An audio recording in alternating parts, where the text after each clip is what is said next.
Власта на СДСМ и ДУИ соработува со човек кој е контра интеграцијата на целиот регион во Европската Унија, вели за Алфа потпредседателот на ВМРО ДПМН Александар Николовски. Тој прашува зошто Заев и Ахмети, кои декларативно се заложуваат за влез на Македонија во Европската Унија, соработуваат со контроверзниот бизнисмен Миодраг Давидовиќ Дака, кој според Николовски е против мирот и стабилноста во регионот. Дава на главниот играч во регионот, кој што е против мирот и стабилноста во регионот, против стратешката ориентација на регионот за евроатлантска интеграција, против членството на сите овие земји од регионот во НАТО и во Европската Унија.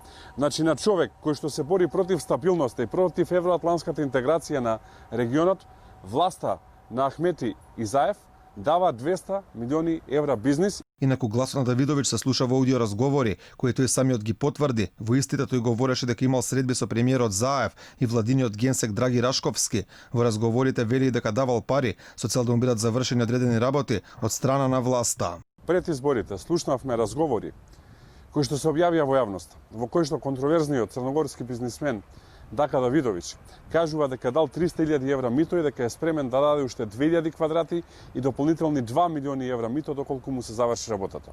Дака важи за српски тајкун со руски врски, кој како што може да слушна јавноста го финансирал референдумот за промена на името на Македонија. Медиумите од регионот пак го пишуваат како проруски бизнисмен кој ги финансирал противниците на Мило Џукановиќ, но и низ други работи кои прават тектонски поместувања на Балканот.